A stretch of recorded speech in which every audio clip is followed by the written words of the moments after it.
So, if when you're, for instance, we talked about this a couple weeks ago, you're not a C Corp, someone gets into your data room that says, oh, here's my LLC documents for the state of South Carolina.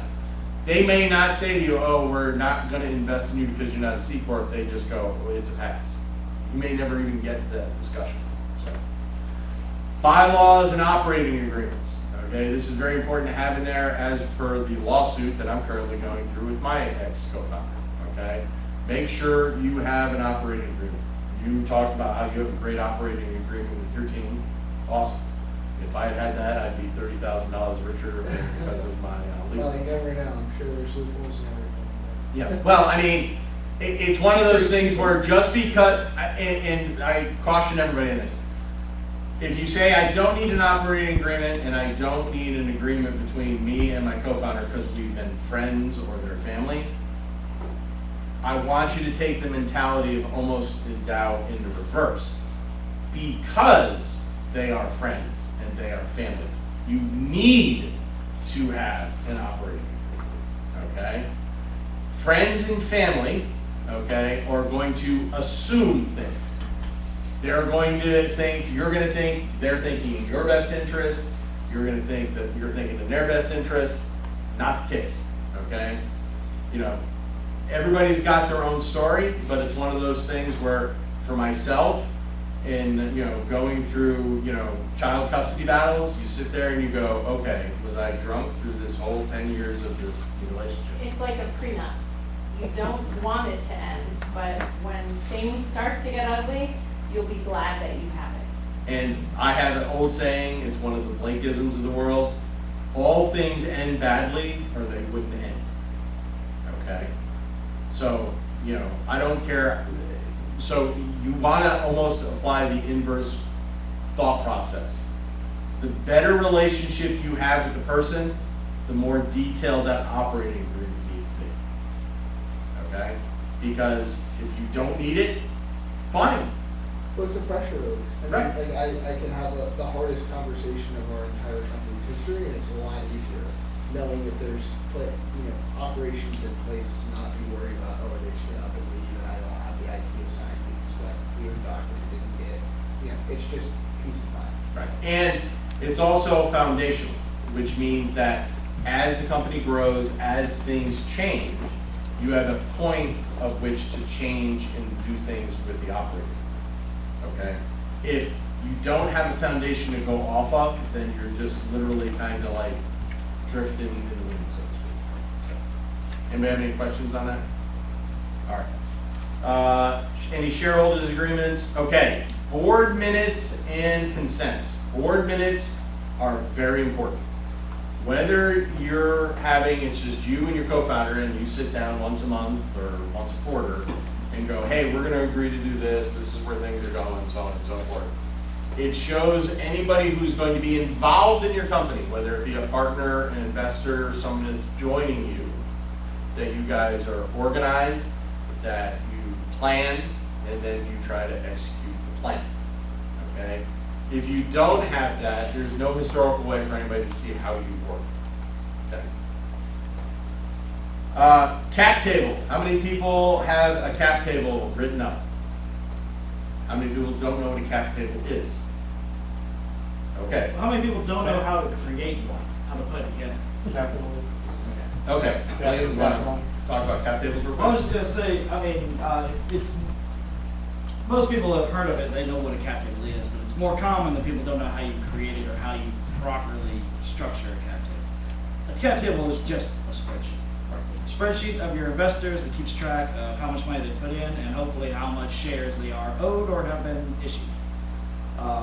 And also any shares you've created that haven't been given out to anybody. For instance, if you create an employee stock option pool, which you probably should do at the very beginning, the first time you take money, or the first time you make shares, set aside, some percentage for a stock option pool, just so you have it.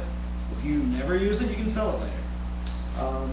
So on that note, in Circle, where we have continuing education that I put as another course, there is the following terms. There is authorized shares. So when you become a C Corp, you say, okay, I want X amount of shares for this company. Then you have issued shares. Those are the shares that actually somebody owns, it's in their pocket. okay? Then you have diluted shares. Those are shares that may not be in someone's pocket yet, but you have written a safe agreement, a convertible note, you have promised somebody you do X, Y, and Z, and you will get those shares. Those are very important to know when you're having a conversation and you're looking to raise money, okay? There's a huge difference between issued, unissued, authorized, and fully diluted shares, okay? I encourage everybody to chat GPT, watch the lesson, look at the video I showed you, because I have gone through this learning curve, okay? Wish I had known it 3 years ago. I did link on Circle, a already created spreadsheet template that will calculate the shares that you owe people according to the money they put in.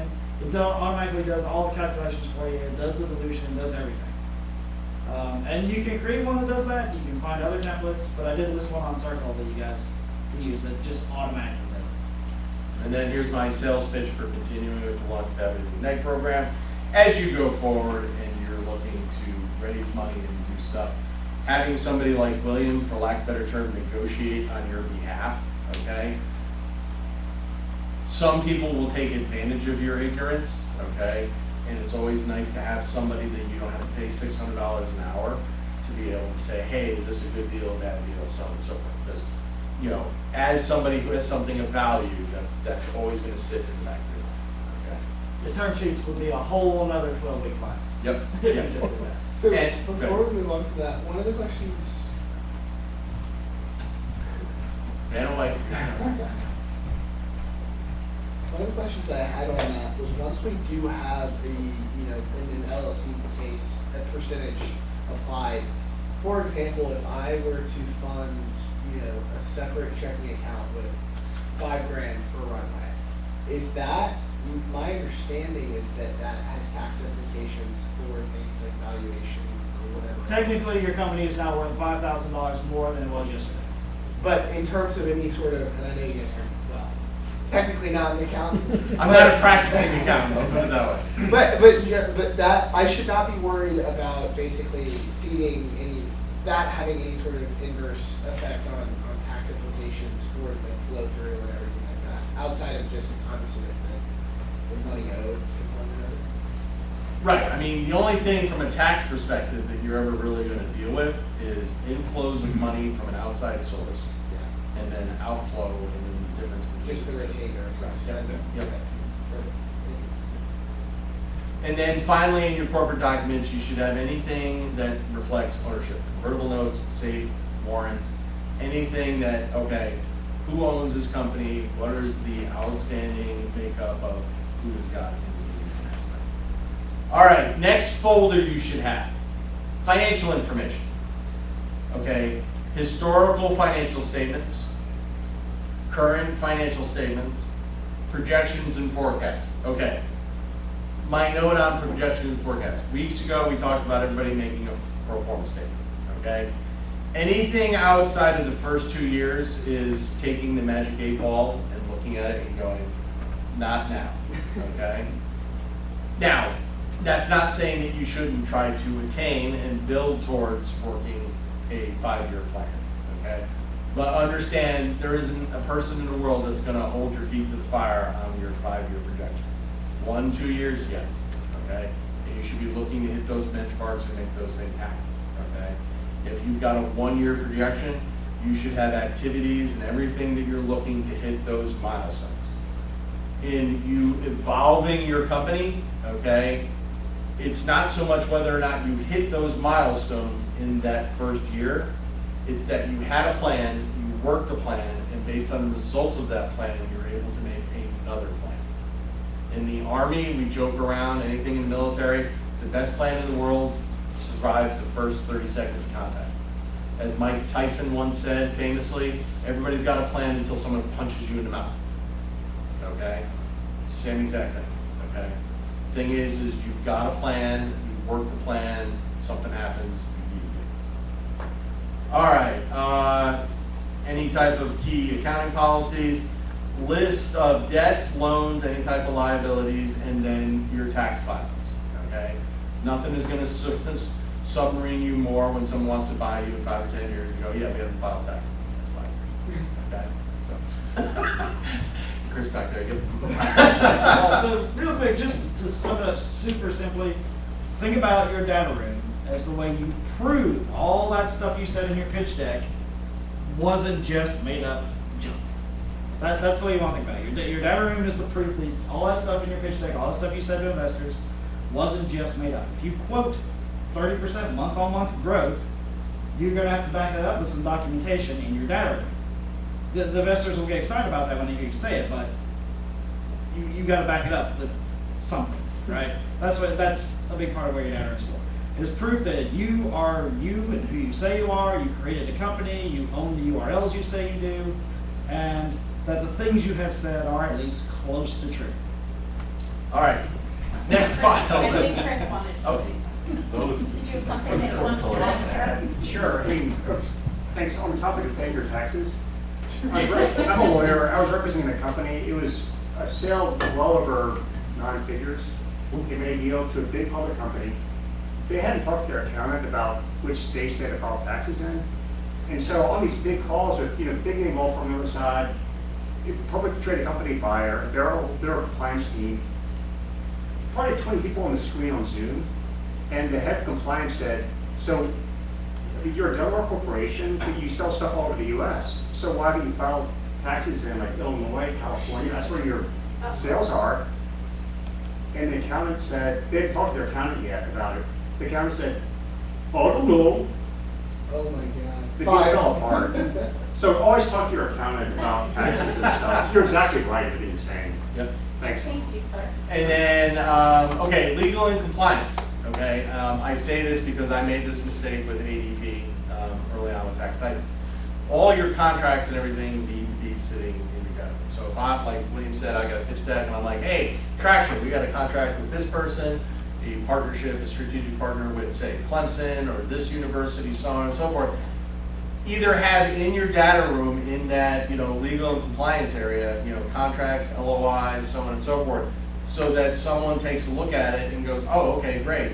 Someone might be looking to make an investment in you or work with you based on the fact that you have that stuff in there, and you're like, oh, okay, person has done this with X, Y, and Z folks, great idea, okay? Intellectual property documents, patents, trademarks, copyrights, any pending or threatening litigation. Once again, going through that right now. Okay, in my data room, I'm like, I've got this individual that I am quote unquote suing for doing stuff. And granted, there's not a person that's been in my data room over the last year and a half goes, so tell me about this. And I go down that long road of what it is and why. Okay. And you removed access for the individual? Yeah. Remove anybody, yeah. Make sure you have control of your data room. This is an important point. Look, be optimistic when you pitch investors. That is fine, but don't lie. Right. Don't lie. That what is it, that old saying? It's not the crime, it's the cover-up that gets you in trouble every time. Okay? You want to be as clear as you can with your data room. Your data room is all about, hey, transparency. This is me. Okay? Like me or love me, here it is. Okay? All right, team and HR. A couple of things I'm going to say about this folder. So, right now, for most of you, it's you, yourself, and I. Okay? There's the 3 of you working on this plan. However, if you put in your data room that says, hey, I've identified I'd like to hire this person first, and then this person, and this skill set, so on and so forth, that helps cement to them, you've got a plan as far as you get money, as you get revenue, as you grow, you're looking to build on this team. And the more that you can make someone feel comfortable in writing that check, the better off you're going to be. So, from that aspect, we're going to ask everybody in here, if I was to give you an unlimited amount of funds and you could hire any other person to help you run or build your startup, what would that person look like? Tom. Talked to her yesterday, Sarah Neal. She's an account manager for a $1 billion staffing agency who just left that agency about a month ago. And she's looking for work, and she knows, she's been doing it for 15 years. She knows everybody, has every connection. So her title in your data room would be your sales director, chief marketing, what would be Some version of sales director. Okay. Title to be determined. Just pick up the mic and bring it to the next person. So. It would depend on the investor, because I know that some are weary about hearing, a founder say that they want to push sales off. I would say either a former coach that knows the industry, or more realistically in the next year, I want to hire a firm intern or an intern in general to kind of take the product development off of my plate. So I think it's easy to get lost in the weeds. Oh, this would be a cool feature, and really stay focused on that, the bigger feature for the company. Gotcha. Elder. If you don't mind me asking, you're asking what would we put on that roadmap for the first person? Yeah, so if I was to say, here is X amount of dollars, go hire someone that's gonna be attached to you 24/7, that's gonna help you grow and build your company. That is kind of like an equity person in your, what would that person be and what would it look like? Yeah, I wouldn't want to say Scrum Master, but someone who obviously is technically inclined, that can take care of all the technical stuff, and I can just focus on the sales and the customer service. Gotcha. Jeff? Yeah, I think right now, for my first thing would be a CTO, because, the one I'm about to acquire still needs a lot of help, so I definitely need a CTO first to help get, all the bugs worked out and everything. So. It's a good question. With my background in design and development, I think I got a pretty good handle on that side. I think I'd probably be looking for more of a strategic partner and somebody with a sales background. So business strategy and sales. That's just true. Yep. As several others have said, probably a CTO. So just like LG, so I can actually focus on the sales, because that's more the side of the business that I know, and that's where my skill set really lies. What would Blake actually? Oh, probably some, probably someone who is ahead of the curve with NIL and how that works. Maybe contract in that area. All right, and then in there, you have your org chart, any type of employee agreements that you currently got, kind of like, hey, you do X, Y, and Z, you get X stock, you get X equity, benefits, bonuses, policies, and handbooks, okay? So on the policies and handbooks type of thing, because you're a startup, it's kind of like you're working every day, night, weekend that you can, carving out 5 minutes here, 10 minutes there. As my wife is fond of telling me, my phone is attached to my ear all the time. So as an entrepreneur, you're never really quote unquote off the clock, unless you're in Montana where there's no cell service and there's no television. So from that aspect, no one is ever going to work as hard as you on your project, okay? So from that aspect, any type of expectation that you have, it's usually a good idea you put it in there and you have that communicated to the other person, so there's no quote unquote misunderstanding. Being somebody that's a serial entrepreneur, I've owned everything from staffing companies to gaming stores to fencing schools, okay? Having that documented and having it written out so that the other person knows is expected, I can't tell you how many disagreements and hurt feelings that will overcome. So that's just a quick side. All right, and then here's one that I didn't know about, and I didn't even know what it existed. And so I hired the people at Wonderful Worthwhile to build me my platform. We went to go raise some funds, and someone said, great, can I see your tech stack? And I was like, what the hell is that? Is that pancakes? What is a tech stack? They're like, tech stack is kind of like everything that makes your stuff work, where everything goes, how it interacts, how people use it, where all the data goes, so on and so forth. And I was like, yeah, okay. So I reached out to the folks where I'm like, hey, you guys have anything that represents data? They're like, yeah. They sent me this graphic, and I was like, wow, this is really complicated. I don't know what the hell I'm looking at, okay?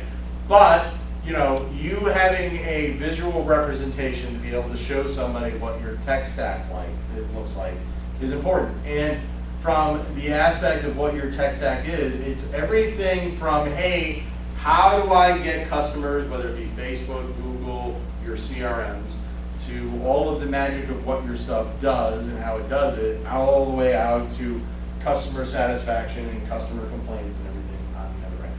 Every component in that is basically your tech stack. Have that in your data.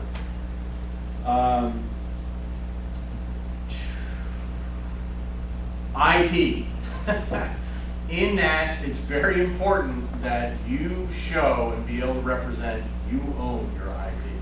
Okay? Again, going through a lawsuit, so this is one of the things that's come up a lot for me is, okay, who actually owns your platform? Now, for some of you, when you went out there and you're doing stuff, I have one company that I've got, Secondhand Geek. We have a third-party white labeled platform called ShareTribe that we're able to use for Secondhand Geek. Okay, we don't own it. I joke around, it's like renting an apartment. We don't own the house. Okay, if ShareTribe goes out of business tomorrow, my entire business and everything I have there is gone, and I've got to recreate it. Okay, now Tax Titans, we own it. Okay, I just got to have some place to be able to put the house if, for instance, we want to move it from AWS to someplace else. But we own the name, we own the technology, all that kind of stuff. You need to be able to communicate, talk with your potential investors or partners, whoever you're trying to work with, what IP is, who owns it, and then specifically, I think, and you might know this, Chris, at what point in time, I think it was the late 90s, where you were able to patent software. Okay? Whether you realize it or not, like getting a copyright on your book, okay, or anything that you're doing, you can get a patent, a copyright on software.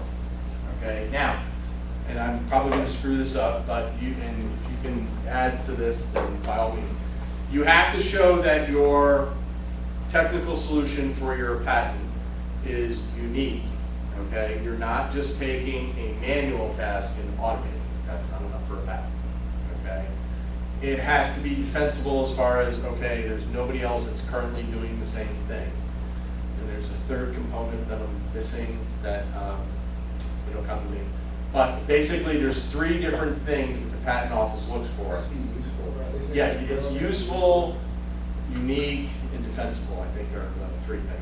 But from that aspect, then you can apply and have your stuff patented. Okay? I've always heard that anymore, that patent or copyrighted software is effectively useless. That, I mean, it's just, that was like a 2000s way of approaching it. Yes, sir.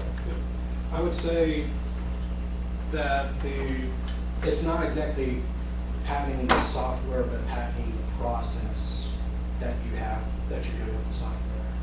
So for my instance, patenting how I get the answers to the student, to the professor, and how we visualize it to the professor.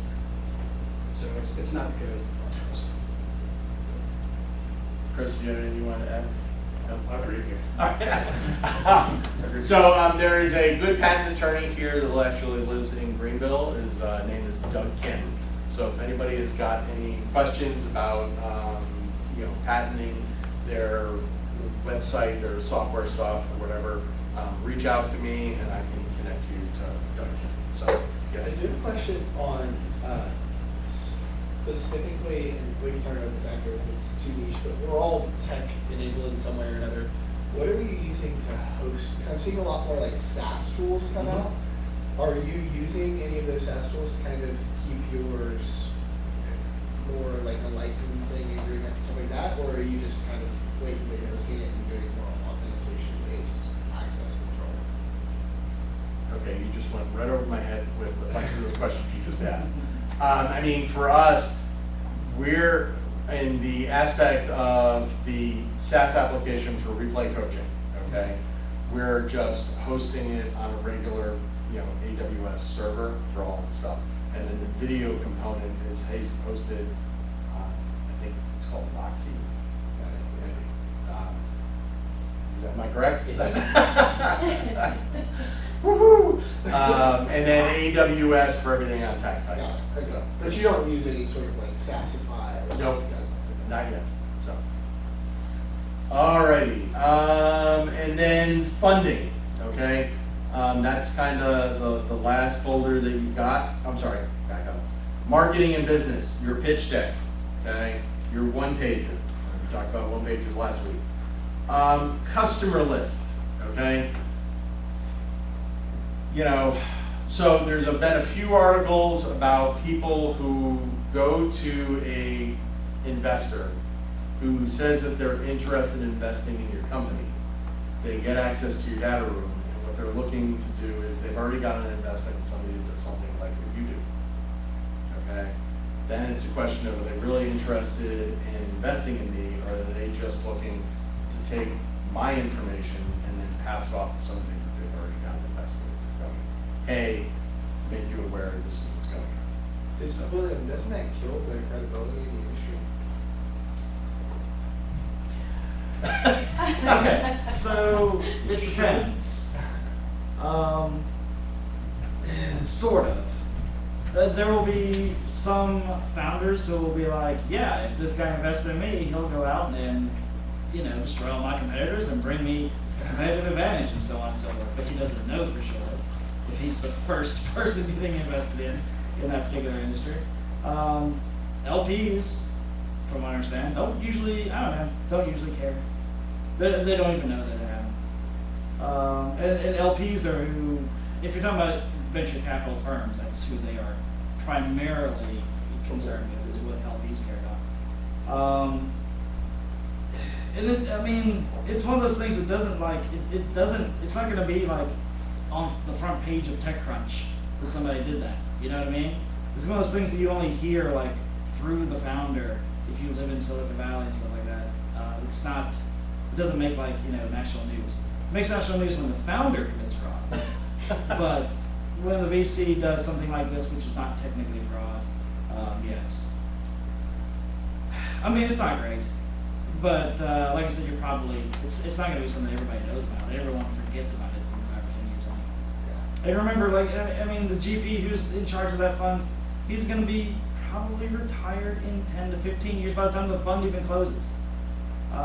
So, yeah, again, it's not great, but it's really on the founder to protect themselves. It's also a little bit of a test as to whether or not you, as the head of the company, the de facto CEO of this company, can protect yourself from all of your competitors. It's not just VCs that will try to do that. Everyone will try to steal your secrets and all that kind of stuff. And if you're thinking that the answer is to have everybody sign an NDA, just be famous first. Bill Gates can get me to sign an NDA, but like most people can. All right. Did that answer your question? Yeah, it is something. Churn, retention rate, any type of collateral you have in there, videos and stuff, we have a huge amount in Tax Titans. Partnership agreements, any distribution deals that you have going on, you should have in your marketing and business folder. And then finally, fundraising, okay? Again, talking about if you want blank safe agreements, convertible notes that you've got in there that people can take a look at. Any kind of investor rights, if you have anything different than the standard normal boilerplate. William, when we're going through Tax Titans at one point in time, was like, you can make different voting classes of stock where, you can basically make it that this person has got a vested interest, but they can't say anything about how the company runs, so on and so forth. A lot of these things I had no clue about, okay? So if you go down that road, you do some of your research. If you do have any differences, have it in your data. And then any type of side letters, board agreements, okay? So on that, does anybody have any other questions on data? Okay, homework for next week. Everyone needs to have a data room. Why do I want you to have a data room? I want to have you a data room. I want you to have a data room so that in the next week, Ben from DFX, that was here a couple weeks ago, can start onboarding you to the DFX platform. And then we can have a link that I'm going to have Jesse make that has access not only to your company and what you're doing, but a link to your data room. One of the things that I want to have that we're building with DFX is the ability that once you're onboarded onto the platform, and there are 400, 500, 1,000 potential accredited investors they have in there, looks at the idea that what you're making, and they go, wow, Tom, Andrew, Blake, LJ, these are great ideas.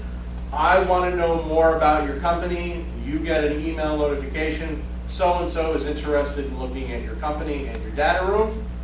You're able to go click, here is, give me your email, share the data. So real quick, putting together a data room for the first time, this is, I told you earlier what investors care about. To a degree, I was being very general, but for you yourselves putting together a data room the first time, it's a very good chance for you to take a very stark look at your company and actually understand the reality of where it is at right now and what you're doing and where it could go and so on and so forth, but mainly where it is at right now. A lot of founders put this off for as long as possible, like actually going through all your bank statements, actually doing the math on your debt and all that kind of stuff. When you put together a data room, you're gonna have to do all that stuff. And you talk about boards, if you guys have a board of directors, boards should be very transparent. They should not operate in shadows, put that stuff in your data. I've seen that every now and then where people are like, well, I can't tell you who's on my board of directors. I'm like, what? Like that's happened to me 3 times. 3 times that's happened where a founder was like, well, we've got these people, but then we've got 3 more that I can't really name. And I'm like, yeah, if you're the CIA, okay, whatever.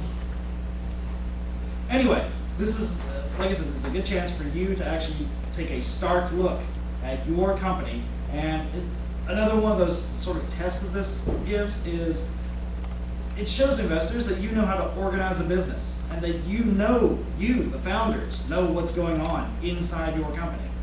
If you're a data room, and I've seen this many times, and it's called a data room, but it's an unorganized mess of nonsense. I am guilty of that. Yeah, I've given him lectures about that. That is not really related or reflective of what your business is doing right now. It's just stuff. That shows investors that you don't understand your own company. That you don't know how to organize a company so that someone else could understand it. If you were to even hire an incoming CEO, they would look at it and go, I don't know what this is. So yes, it's a good chance for you to actually go through the stuff and understand where your company is right now, what it is doing, and show people that you actually know how to do that and organize a company. I don't know which one of you posted it, but is there a benefit to having a light version of the data room that you present before a term sheet? I can't remember which one of you put that out there, but is there too much that you present to someone at the beginning before they show interest? And what should that kind of? I have maybe an answer to that question. So when you have your folders, okay, and you're putting them in there, instead of just uploading documents so that you open the folder and it's like, oh my God, there's 400 things to look at. Organize that into subfolders, okay? So that when you have people that are going into your data room, if they're looking for something specific, they should be able to go, okay, financials, current, another one that says forecast. It's like, oh, okay, and go into there. You can have as much data in your data room as possible. You don't have to have a data room light, I guess, but just have your stuff as organized as possible so that it's in the contained areas that someone would want to be looking at. So for instance, if somebody says to you, Tom, I'm interested in this in your data, you can go, okay, click this folder, go to this folder, and that's where it is. Okay? You kind of almost want to, I look at it when someone's investing in you and you're going through your data room, and you correct me if I'm wrong, it's kind of like their window shopping. It's like, ooh, that's nice. I'm interested in that. Oh, if it's a MBA intern from Harvard, Brown, Yale, or whatever, they have the specific checkmark things that they're looking for. So they can go to a managing partner who goes, okay, this is this number's here, this is that, yes, they have these things, they meet all the requirements for us to have that next meeting. If you've got all the basics and there's documentation to prove the things you've been telling people, then investors will ask you for anything else they want to see. If you have a bunch of disorganized nonsense, they probably won't ask you any questions ever again. But if you've got a nice, organized thing that shows, just like I said, the basics, that your company exists, that whatever money you said you have, that whatever you said you are doing, if you just have that, and it is organized, and people can easily look at it and see that you are telling the truth so far, they'll ask you for anything else they want to see. You can put anything else in there that you think you need, but you're kind of right don't fill it up with a bunch of stuff that makes it hard to go through. This is a bottleneck in venture capital in general, is doing due diligence and going through data rooms. So if your data room is just full of stuff and they have to assign an intern to just do this for like 2 weeks or whatever, then your company better be amazing. Or they might just pass because it just takes too long to go through your data room. Yeah, if you can't figure out how to go through your own data room in half an hour, then yeah, somebody else might look at it and say, this is a lot of stuff, I don't know why it's like that. If your company's been around for 10 years, it might be like that, that's fine. From my own experience with Tax Titans, I took a whole bunch of stuff, put it in, I had the folders that was pulled for me from my labs, and I just uploaded documents. I had somebody from the Midwest that went to look at investing, and opened up the folder and like, oh my God, there's all this shit in here, and they were like, yeah, this is a mess. Versus, now it's like, okay, put things in subfolders and then make it look like there was at least the huge attempt to make it very organized. That guy had a $600,000 check written out, ready to sign his name. Yep. And then he got to the data room and that was it. That was it. He was like, nope, thank you, appreciate it. All right, anybody have any other questions on data rooms? Okay, so to be clear, you are going to make your data room this week. You are going to go and you're going to message me in the Circle app. My data room is ready and open for review. Okay? I am then going to get an invitation. Either I, William, Nathan, one of the quote-unquote managing folks of Launchpad is going to go through your data room. Okay? We're going to tell you good, bad, passing, fail. It's a pass-fail exercise. You will either pass or you will fail. If you fail, you go back in and just fix it. Okay? One of the things that I have become abundantly clear about over the last 8 weeks, okay, is you are all my misguided children. Okay? No one wants to talk to you until they talk to me first. I don't know why. Okay? And it's like, hey, who do you got? What's good? What's happening? And I want to be able to talk intelligently about all of you. Okay? That data room is going to give me that ability for William, me, Dan. Dan, there's some investment thing, was it September 9th? Do you know about it? Okay. Worthwhile has a thing where they bring people in that are investors. You might have been at one of them? Yeah, I went to one. Okay. And it was just, 10, 20 accredited investors in a room? That one was big. It was like 30 or 40 people. Okay. And they're like, hey, we want to hear about things. Okay? So I'm going there and talking about Tax Titans and the Launchpad and all the people in the Launchpad. Okay? I want to be able to go, hey, these are the types of companies that we've got in there. Get anybody who's excited to talk about them, this, that, and the other thing, and then hand them off to you. Okay? My goal in this whole thing is to make sure that every one of you grows, scales, becomes big, and has a $100 million or more income. Okay? But I need you to build a data room so I can talk about you intelligently. Does anybody not understand the assignment? Okay? So if by the end of Labor Day, you don't have a data room sitting in there, okay, that is a problem. Okay? Does everybody understand? Okay, cool. All right. Real quick, does anyone have a question about what specifically a data room is? Are you guys wondering, is this a manila folder full of stuff? Is it a Google Drive? Is it a specific template? But does it have to be on Google Drive? Could it be in a Dropbox? It could be on anything that you can send people to look at. Gotcha. And there are a bunch of third-party, it's like F6, there's Crunchbase, there's all these different places you can store data and send people invites to. The reason I say, set it up in a Google Drive, it's just the easiest thing to do. Oh yeah, you definitely. Also, if you're doing it on Google Drive, I've only seen this a couple of times, very, very rarely. But just make sure that the people you're sending it to can't edit the documents and Yes. count them and all that stuff. I've seen that just a couple of times. Usually, I get stuff. Lately, everybody's been putting all their stuff on Notion. I actually like that a lot. There's a Notion template that I put on the Circle app that's great. I'll actually try to put it on the resources section later, so you guys can all look at it. But very simply shows exactly like a very organized data room. And it walks you through the steps of like, put this here, put this here, put this here. And what, yes,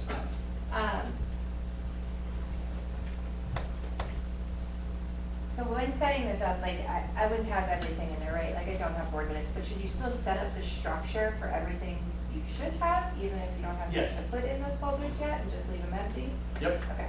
So for instance, like you said, you don't have the board yet, but if I've got a folder that says Board of Directors minutes, and I'm an investor and I click on that and there's nothing in there, it allows me to now have a conversation with you and go, hey, I saw you put the Board of Directors minutes in there, and you're like, yeah, you know, we're gonna be raising X amount of money, and when I get to this point, I'm going to have a Board of Directors. If you guys write me a $300,000 check, love to have you on the board. Okay, great. It facilitates the conversation, and your data room is there to facilitate a conversation so you can close your investors. Okay? You're looking to have something to go, hey, you have reviewed this, write me a check. So that they can go, yes, no, or I need X, Y, and Z. Okay? You know, if they tell you no, great. There's an old saying in sales, no is the second best answer. Okay? You don't want maybe, or I need more data. So, Yeah, you can leave stuff empty that you don't have, that's okay. Yep. You tell people that Mark Zuckerberg is on your board of directors, you should have a contract that reflects that. But if you, I mean, just be clear to people that you don't have a board of directors yet. You're waiting to get investors, and some of those will be on your board, and then you'll have an independent board member, and, you know, just tell people that you haven't put a board together yet. Most people don't have a board day one, unless they've done this many times before. I'd be careful about Zuck. I think he takes a pretty hefty. He will want controlling, yeah, he will want controlling. so quick segue note. I know Zuck because he used to be a high school fencer. I'll kind of end it there because we're about the same age. So, and I don't need to get sued. All right, so from that aspect, we're going to quickly talk. I'm going to bring up some board of directors real quick before we go into pitch decks. Who here currently has a board of directors? Raise your hand. Nobody. Okay. How many people have a board of advisors? Raise your hand. Okay. How many people know the difference between the two? Okay. Board of advisors. These are people that you handpick and say, hey, give me some help, kind of like your mentors, okay?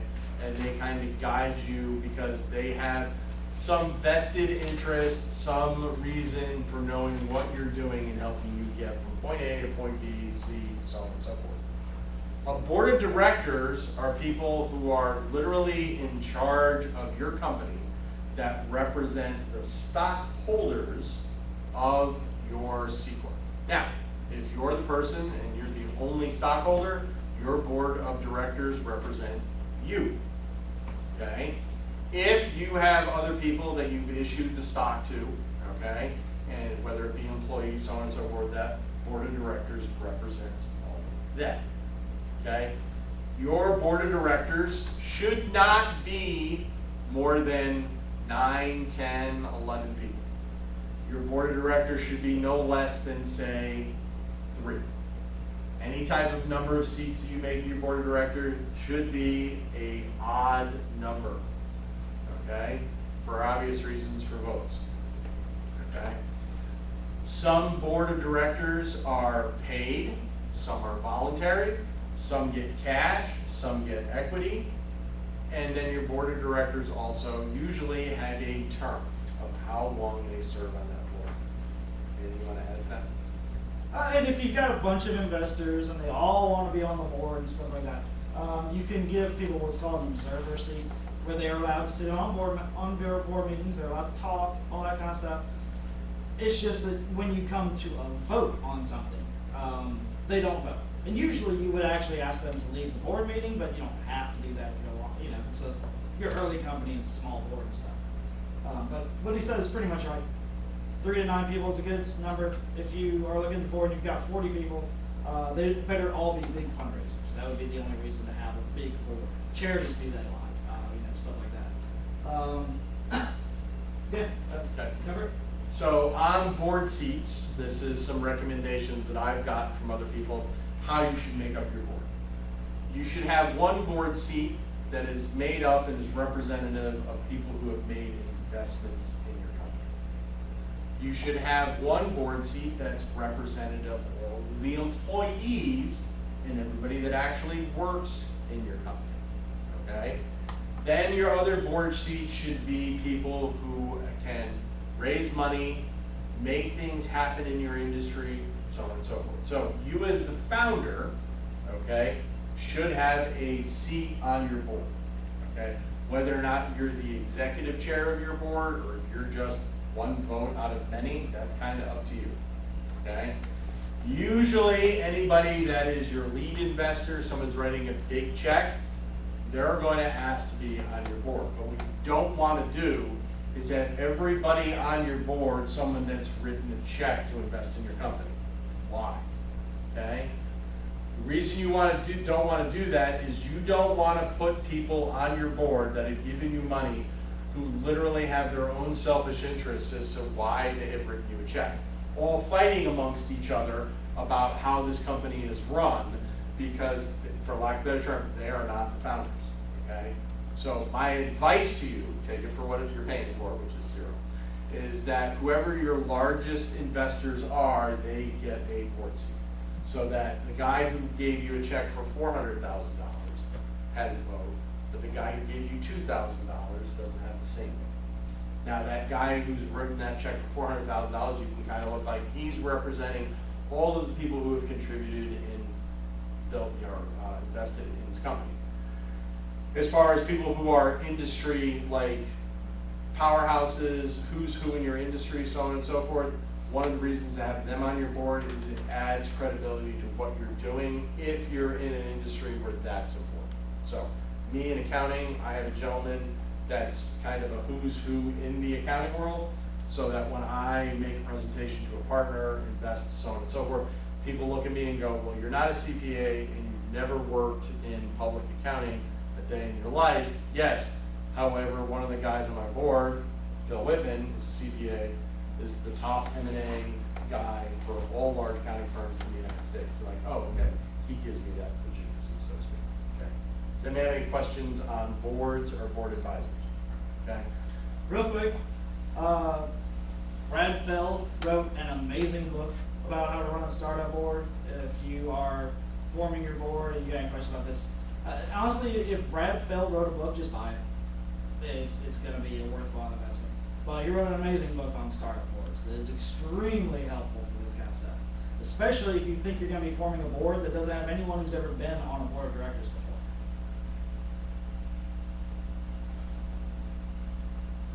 Next week, we're going to start going over everybody's pitch deck. We only have a few weeks left. At the end of all of this, we're going to have everybody who is looking to quote unquote possibly raise money have people from possibly the New York Angels on the Zoom, the DFX folks, anybody else at Hustle Fund. We're going down this Saturday to talk to those people again. Believe it or not, in this little town of Greenville, there are people who are really interested in what the hell you guys are doing. Okay? And from that aspect, people down in Atlanta are like, yep, we know Greenville. It's literally on fire. Okay? We want to know who the movers and shakers are and what's going on, and you folks are it. Okay? So starting next week, we're going to do 3 pitch decks, okay? So I'm going to pick randomly who's going to be pitching, like in a bowl next week, okay? So everybody gets a seat, so everybody better be prepared, okay? Have a pitch deck ready to go, the standard 12 slides. If you need any help on the pitch deck, reach out to Circle app. There's a bazillion resources out there, okay, as far as what the pitch decks should look like. Based on the 3 people going next week, we'll then critique and go over the formats and stuff, okay? Anybody have any questions on pitch decks? Okay, pitch deck should be 3 to 5 minutes, okay?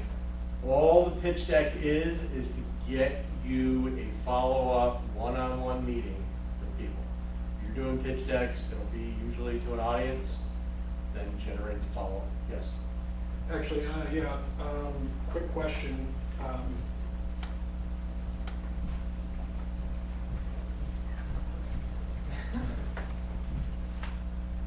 So I've had my pitch deck set up like an Apple keynote, but I've also heard, hey, you need to have as much information as possible on the pitch deck. If you're just sitting it out, just to anyone without presenting it. I'm guessing you would want us to kind of do more of that kind of keynote style pitch deck instead of. Correct, yeah. And this is one of those things, I hate to say this, Let's. there is not like one single like investor presentation that just works for everybody. There are some people that want to see like a full detailed breakdown of your company and your industry and all this other kind of stuff. And there's like if you ever watch any video where Michael Siebel talks about pitch decks, or like what a cold email should look like. He's like, look, if I can't read in one paragraph, you wrote too much stuff. And so it is kind of all over the place. So instead of you can look at it and think, who am I sending? Who's the investor I'm sending this to? Will he read a pitch deck that's over 12 slides? Or you can think about it as like, does my company need more than this for people to understand it? There are companies that are complicated and might need financial breakdowns or some other thing like that. But yeah, this is a tough one because I get this. People ask this a lot. There is not one single model that just works all the time for a pitch deck or for a cold email or cold outreach or any of that kind of stuff. So you want to look at your company and look at who you're sending it to. I know that that's tedious, and we would like to be able to write one thing and send it out 500 times, but that's what everybody does, and part of why it doesn't always work. So on when you're doing pitch decks, pitch to an audience, pitch competitions, whatever. Couple of quick things that normally nobody tells you is there are going to be people in the audience, some of them are investors, some of them are industry experts, that are literally going to want to throw a bomb into what you're doing. Okay? So all I'm going to tell you is instead of getting into an argument with people, never, ever, ever get into an argument with your audience. Okay? If somebody brings something up that you have in your pitch deck, okay, where they're questioning the validity of it, they're questioning your expertise, they're questioning your right to breathe air on the earth, just look at them, acknowledge them, say, that's a great question, okay? I would love to be able to talk to you afterwards about it. That way you're not getting off pace, okay? You have 5 minutes, you're out 3 or 5 minutes, and you're trying to address everything in your pitch deck to everybody out there. Do not get stuck in the weeds. You go slide 4 and you're like, and this is the TAM, this is the size of the market that I'm dealing with. And then the person goes, well, what about this and that? Did you cover this, that, and the other thing? That was a great input. I'd love to talk to you after that to explain about the TAM. Yeah, if people are asking questions, then you did a good job. Right. If people are just staring blankly at you after the pitch, that was a bad pitch deck. Okay.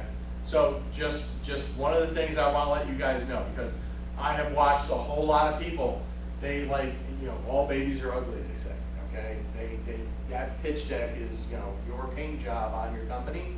Someone starts questioning your color of paint, and then you're up there defending your color of paint. Stop, okay?